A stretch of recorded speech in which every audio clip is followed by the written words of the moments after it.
अस्सलामुअलैकुम।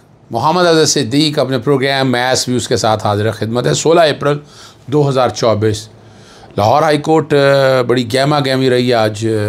बहुत ही अहम इशूज़ थे। फवाद चौधरी की एक दरख्वास्त की समाअत थी, पतंगबाजी रोकने के हवाले से मैंने दरख्वास्त दायर की थी, और पोस्टल लाइफ इंश्योरेंस के हवाले से थी। फिर गुजरांवाला 81 से गुजरांवाला 81 से बिलाल चौधरी बिलाल एजाज जो हैं उनकी रिकाउंटिंग वाले के इलेक्शन कमीशन ने जो हुक्म दिया था वो अलाउ हो गई और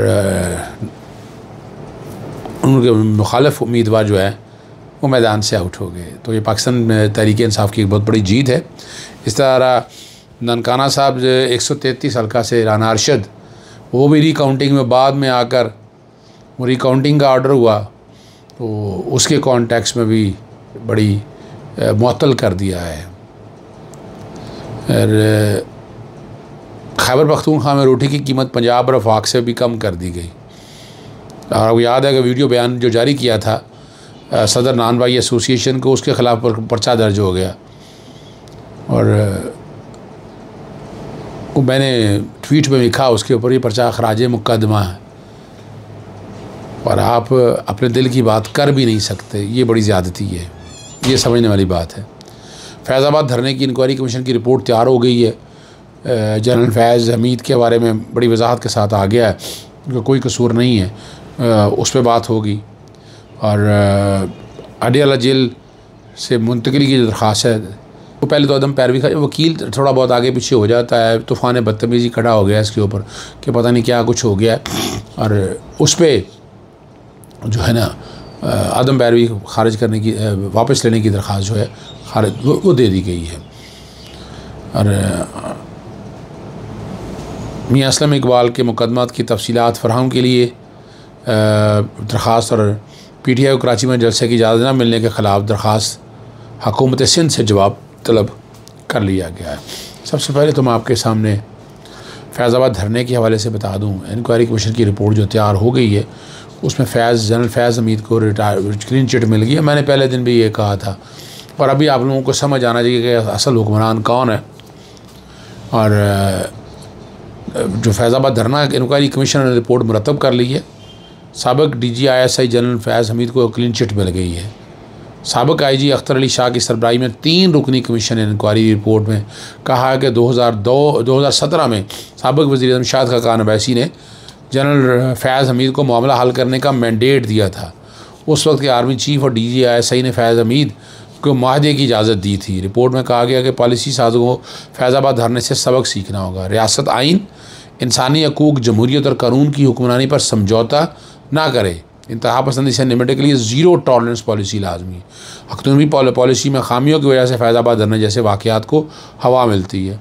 और पंजाब हुकूमत ने TLP मार्च को लाहौर में रोकने की बजाय इस्लामाबाद जाने की इजाज़त दी, ये उनका कहना है। अगली जो बात बड़ा अहम है, पतंगबाजी के ऊपर आपको पता है कितनी जानें ज़ाया हो रही हैं, और मैं 2005 से ये कोशिश कर रहा हूँ कि ये खूनी जो दौड़ है ना, पहले तो आपको पता है कि ये जो धाती डोर है उस वक्त कॉन्सेप्ट नहीं था। उस वक्त क्या होता था, लोहे की तार, जो मोटरसाइकिल के क्लच स्प्लिटर की तार होती थी वो इस्तेमाल होती थी, और बिजली के करंट लगने से वो मेन वायर जब अपना चिपकती थी तो मेन तारों के साथ उसमें करंट आ जाता था, या लोग छतों से गिरते थे। तो वो उस वक्त फिर कानून बना, उस कानून के अंदर इजाज़त दी गई, लेकिन यहाँ डोर को रेगुलेट नहीं किया गया।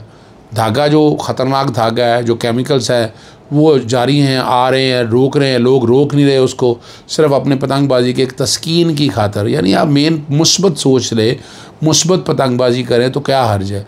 अब उस पर फ़िलहाल पतंगबाजी पर पाबंदी के लिए जैसे अहमद नज़ीर अरशद साहब के पास लगी थी, उन्होंने पंजाब हुकूमत, सेक्रेटरी दाखिला और IG पंजाब वगैरह से जवाब तलब कर लिया है और रिपोर्ट मांगी है, उनसे जवाब मांगा है। दूसरी जो बात अहम थी वो है पोस्टल लाइफ इंश्योरेंस के हवाले से। पोस्टल लाइफ इंश्योरेंस एक अच्छी इंश्योरेंस फराहम कर रही थी, बाकी निस्बत आपको पता है इस पर बोनस भी मिल रहे थे, प्रीमियम भी ठीक था, और रिटर्न बैक भी था। पोस्टल लाइफ बड़े आसान तरीके से चला रही थी, लोग बड़ा मुतमईन थे। आज से कोई 2 साल 3 साल पहले उसके अंदर एक तरह अपना पोस्टल लाइफ इंश्योरेंस को ख़त्म करके पोस्टल लाइफ इंश्योरेंस कंपनी बनाई गई। अब ये कंपनी बन नहीं सकती थी, मैं माजरत के साथ ये कंपनी बन नहीं सकती थी। अगर बनानी थी वफाकी हुकूमत से इजाज़त लेनी थी, मुस्तफ़ा इम्पैक्स का केस आड़े आता है, तो ये वो सारी चीज़ें रिकॉर्ड के ऊपर, लेकिन उसके बावजूद ये कर लिया। बड़े ख़तों किताबत लिखा इंश्योरेंस कंपनी को, वजारत कम्युनिकेशन को, लेकिन किसी ने जवाब दिया। अल्टीमेटली लाहौर हाई कोर्ट में आईनी दरख्वास्त में दायर की। अब इस पर जवाब, अब इस पर 2 बातें और हैं कि इंश्योरेंस का जो पैसा है वो वफाकी हुकूमत ने ले लिया। ये कैसे ले सकती है, इनका तो इख्तियार ही नहीं है। वफाकी हुकूमत कौन होती है पैसे लेने वाली? ये पैसा तो इंश्योरेंस का पैसा है, यानी प्रीमियम जब आता है या बोनस आता है तो पैसे ही नहीं होते इनके पास देने के लिए कि वफाकी हुकूमत से पैसे आएंगे तो देंगे। अब ये किस कैपेसिटी में ये पैसा रखा हुआ है? ये तो ले नहीं सकते ना, इंश्योरेंस का पैसा है। इसे अगर यानी अगर बैंक को पैसे दिए जाए, बैंक का पैसा और वो आप लेकर हुकूमत अपने पास चले जाए, हुकूमत कर्ज़ तो ले सकती है। और अगर पोस्टल लाइफ इंश्योरेंस वाले को कर्ज़ की रकम देते हैं, उस पर कोई इंटरेस्ट लेते हैं, तो वो एक अलग बात है। तो ये वो बुनियादी जो इशू है, ये डिवीज़न बेंच जस्टिस अली बाकर नजफी और जस्टिस सुल्तान तनवीर साहब के पास लगा। उनके सामने अदालत के सामने बहस की, बताया कि ये सारी सूरत हाल है। अदालत ने नोटिस जारी कर दिया हुआ है, नैब भी फरीक है इसके अंदर वफाकी हुकूमत भी, वजारत कम्युनिकेशन भी, पोस्टल लाइफ इंश्योरेंस और postal life Pakistan postal master general भी है, postal life insurance company limited है, ये सारे लोग भी इसके अंदर फरीक है। अदालत ने इस पर अब जवाब मांग लिया है। अगर ये बहुत बड़ा रिलीफ है। बहुत से लोगों ने मेरे से शिकायत दर्ज की थी, मैंने अपने नाम से फ़ाइल किया, उससे तो कोई फ़र्क नहीं पड़ता, लेकिन बुनियादी तौर पर मैं ख़ुद फ्रंट पे सारे मामले आया। पेट्रोलियम की मसनूई की कीमतों में इजाफ़ा कर दिया गया है और इसको चैलेंज करने जा रहा हूँ मैं। और इंशाल्लाह कल उम्मीद है कि पेट्रोलियम की जो हालिया इजाफ़ा है कीमतें हैं ना, 4 रुपये 53 पैसे फ़ी लीटर जो है ना, ये पेट्रोल की कीमत में, और डीज़ल में 8 रुपये 14 पैसे फ़ी लीटर इजाफ़ा किया गया है।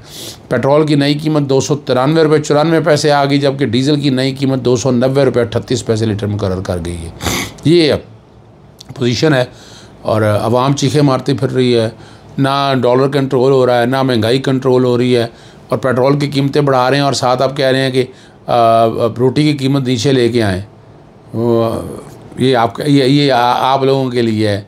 तहरीक-ए-इंसाफ की जो कारकुन खदीजा शाह के वारंट गिरफ्तारी जारी हो गए हैं। जिना हाउस जलाओ गिराव के मुकदमे में एंटी टेररिस्ट कोर्ट ने काबिल ज़मानत वारंट जारी कर दिए हैं खदीजा शाह के पेश ना होने पे, यानी अब मुकदमा तो है ना इनके ऊपर, 16 अप्रैल को पेश किया, यानी आज की डेट के लिए रखा था। वो पेश होने पे वारंट मनसूख हो जाते हैं, कोई इतना बड़ा इशू नहीं है। और ट्रायल ये चल रहा था, तलब कर रखा है, थाना सरवर रोड में मुकदमा है। अब अगली जो बात है, मैंने पेट्रोलियम वाली बात की है, साथ ही वीडियो बयान जारी करने पर सदर नान भाई एसोसिएशन के ख़िलाफ़ मुकदमा दर्ज हो गया और शफीक कुरैशी के ख़िलाफ़ मुकदमा दर्ज किया। ऑल पाकिस्तान रोटी नान एसोसिएशन और थाना बनी पुलिस ने हेड कांस्टेबल रिजवान ज़फ़र की मुद्दई मुकदमा दर्ज किया है और उन्होंने कहा ये वीडियो बयारी जारी किया गया था, गुज़श्ता रात से वो लापता है।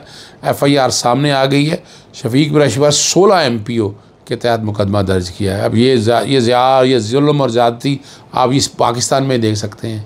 यहाँ जो बदमाशी है, पुलिस स्टेट है ना, ये ऐसे लफ्ज़ नहीं इस्तेमाल हुए इसके बारे में। It is basically A police state. Khyber Pakhtunkhwa में रोटी की कीमत और पंजाब और वफाक से भी कम कर दी गई है। वज़ीर खुराक खैबर पख्तूनख्वा तारिक शाह के मुताबिक 100 ग्राम रोटी की कीमत 15 रुपये और 200 ग्राम रोटी की कीमत 30 रुपये होगी। और उन्होंने कहा खैबर पख्तूनख्वा की हुकूमत अवामी हुकूमत है जो अवाम की फलाह बहबूद के लिए ऐसे कदम उठा रही है। खैबर पख्तूनख्वा के अवाम को ज़्यादा से ज़्यादा रिलीफ देने के लिए मज़ीद इनकलाबी इक़दाम ये है ना, ये उठाया जाए। बुशरा बीबी की जो मेडिकल कराने की दरख्वास्त है वो साथ इकट्ठी सुनने के लिए कहा था अदालत ने, लेकिन पहले तो पेश हुए शुएब शाहीन। उन्होंने कहा, जस्टिस मियाँ गुल हसन औरंगज़ेब ने कहा कि ये इसे इकट्ठा ही सुनते हैं और अड्डा जेल से मुंतकिली की दरख्वास्त वो अदम पैरवी के पर दौरान समाज स्टेट काउंसिल ने कहा कि ईद पर बानी PTI इमरान खान साहब और बुशरा बीबी की मुलाकात कराएगी। जस्टिस मियाँ गुल हसन ने कहा ये वो नहीं चाहते कि घर से जेल चली जाएँ, जो उन्होंने रिलीफ मांगा है पता नहीं वो चाहते हैं या नहीं है। अदालत के साथ सियासत खेल रहे हैं, मजाक बनाया हुआ है। कहा भी था कि आज सुनकर इस केस का फ़ैसला करेंगे, फिर भी नहीं आए। अब आदम पैरवी खारिज होने की वजह से ये मामला सारा सामने आया है और दरख्वास्त बहाली की दे दी गई है। इसके साथ उनका मेडिकल टेस्ट कराने के हवाले से भी बात है। लाहौर हाई कोर्ट ने अरकान रुकन असम्बली नोटिफिकेशन मुअत्तल कर दिया। ननकाना साहब से मुस्लिम लीग 133 से मुस्लिम नून के MP राना अरशद की कामयाबी का नोटिफिकेशन मुअत्तल किया है और इलेक्शन कमीशन को नोटिस जारी करते हुए जवाब तलब कर लिया। जस्टिस शाहिद करीम ने आज़ाद उम्मीदवार आतिफ की दरख्वास्त पर समाअत की कि 2024 में इलेक्शन कमीशन ने आतिफ को कामयाब करार दिया। नून लीग के राना मोहम्मद अरशद की दरख्वास्त पर इलेक्शन कमीशन ने दोबारा गिनती का ऑर्डर किया।